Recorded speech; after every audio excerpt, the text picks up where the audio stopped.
Where are all my trees? Where are the bushes and the berries? Oh, my goodness, what has happened to my home?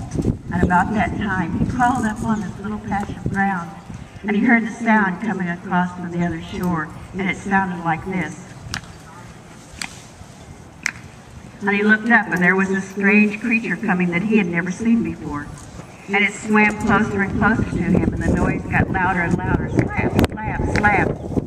Finally, this creature crawled up on this little patch of ground beside Turtle and said, "Who are you, and what are you doing in my home?" Turtle said, "What do you mean, your home? This is my home. What are you doing here? Who are you, anyway? And what happened to my trees?" And the creature said, "I'm Beaver. That's who I am. And I cut down your trees because that's what I do. I have to cut down trees to build the lodge and the dam so I can get more water so I can bring more family in here." Well, Turtle said, "Well, you can't do that." And he's stomping on one foot, little foot, and then the other one. And he said, "You can't do that. I need the trees to bring in the birds, who bring in the seeds and the berries that grow the bushes, and I don't have anything to eat. I need the sun, the shade to keep me from burning up in the summer with the sun." Beaver said, "Well, I'm sorry. I have to cut down trees."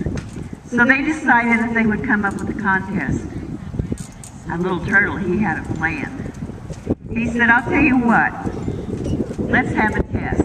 The first one to get to that other shore gets to stay, and the other one has to leave." Well, Beaver thought, that's kind of a strange challenge because I'm a good swimmer, and he said, "I'll take you up on that." Little Turtle said, "Because I'm such a nice guy, I'm going to let you go first." So Beaver slid into the water, little Turtle slid in behind him.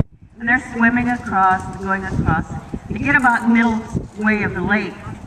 And little Turtle took his teeth and very gently grabbed hold of Beaver's flat tail. Beaver felt a little bit of a tug, and he looked back, and he thought, "Oh my goodness, that little turtle's really close. I better speed it up." And he started swimming faster, but it was hard. He said, I feel like I'm tired, and it was hard pulling through the water.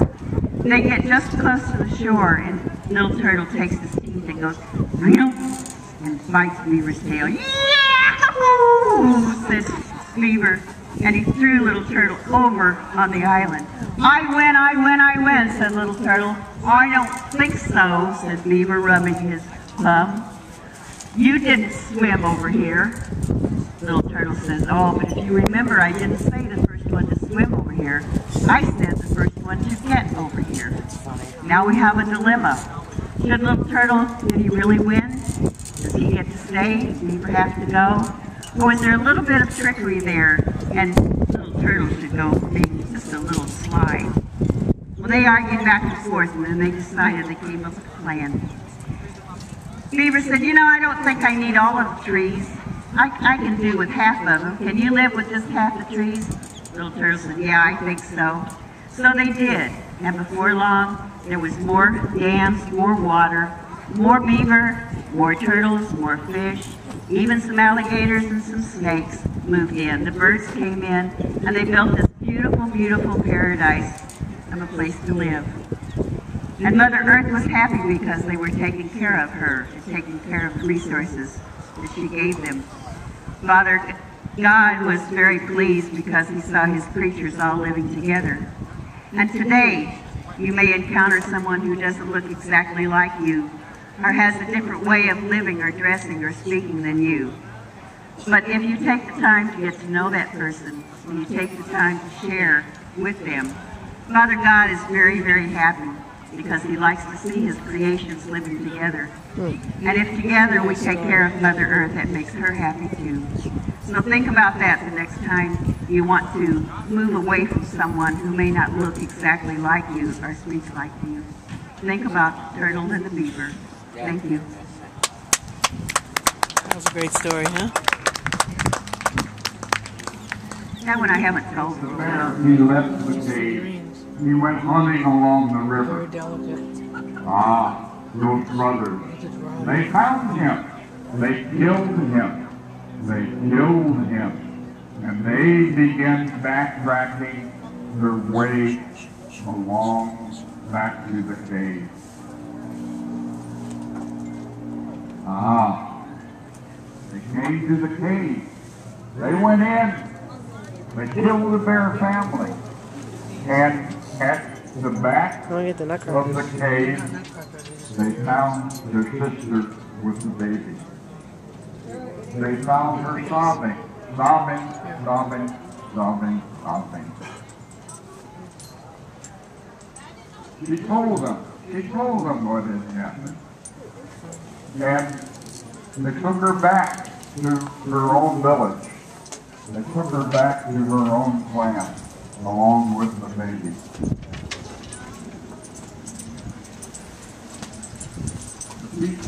The people of the clan, they saw this miracle that the bears had worked upon her. Ah, she no longer stole. She no longer was disrespectful to the elders. She no longer gossiped. She no longer lied. All these bad habits had gone. And now she was accepted as a good person. Time went by. Much time went by. The old chief died. And as is our custom, that young boy, now a man, that boy had grown into a man. That boy with the bear blood and the bear heart. He became the chief. He was a great chief. He was a good chief. And that clan, they took the name of the Brown Bear Clan. And they called that boy Powwow, our ancestor. 5 o'clock, we got to get Noah. And that's the end of the legend. And we'll come back. But What's that made from? the people that owned this legend, the Bear Clan, they imposed a couple of conditions on my telling the story. I'm Raven, boy, he and the eagle. So, I'm going to perform those duties, and one is that I must give you at least one refrain from their song, their bear song. And I'm not a singer, and I'm not a drummer, but anyway, it's a requirement, so there it is.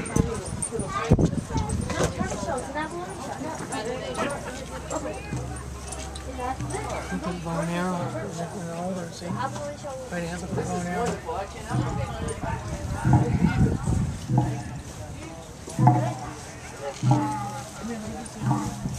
Put them in their outfit. They're probably like, look, you gotta videotape. Their outfits. Beautiful. Aren't those amazing?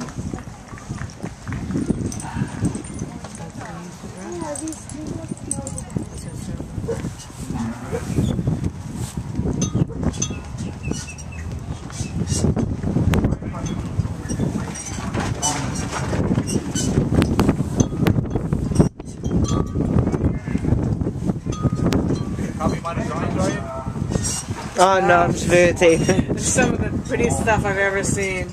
They're very good though. Do you make these? Yes, ma'am. Wow. Beautiful. Grew up in a village where there were no women. Actually, I got a group of elves that come in and do them. Do you? Yeah. I tried using trolls, but they have no work ethic. No. If they don't put in the hours. Pick them up in the morning, usually drunk by noon, you know. You gotta go to the bridge and pick them up.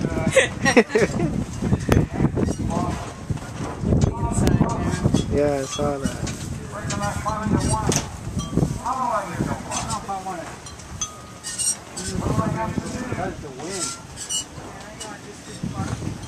Oh my son. First, you must go out. How long does it take to make a small bowl? It depends on the bowl itself. Most of these are one of a kind, so between the layout time and, you know, doing the working it up and everything, anywhere from 8 to 15 hours. There's a lot of layout time. Yeah. You have to roll it up full scale. Yeah.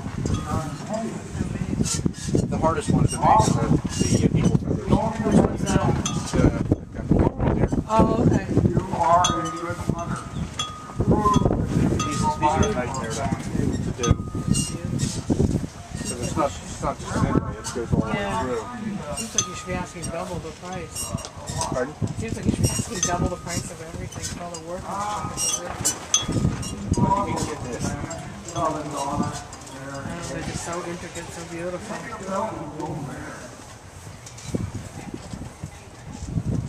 Actually, I've been selling those little urns up there to a pet store. Oh, really? A lot of more I'm trying to work a deal around with these three right here.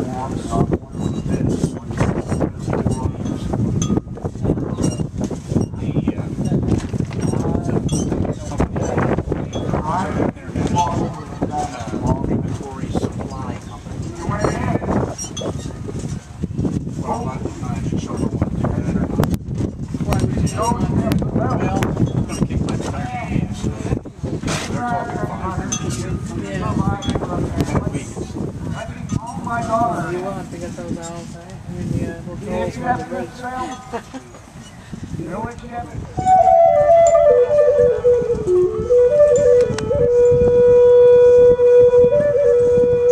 Check out the cool stuff and I'll bring it back.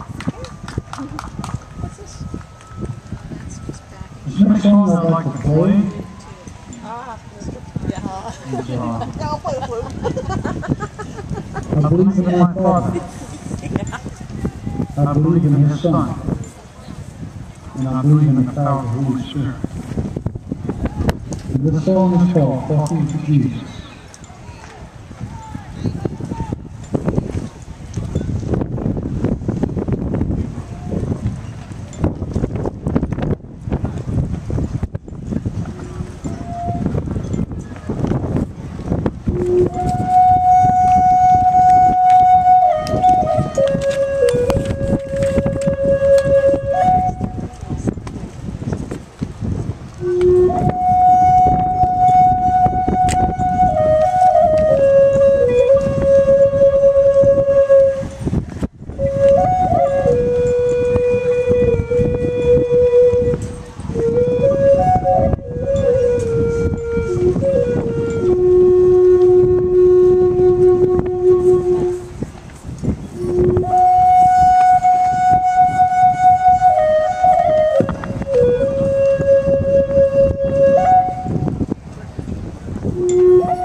Years ago, when my wife and I first started going together, wow, we've been married 20 years and knew each other. The way we met, I was my wife's karate instructor, but I was wise enough not to teach her everything that I know. And that's how we got together. And then I don't know, she just went classes and didn't see her again for about a year.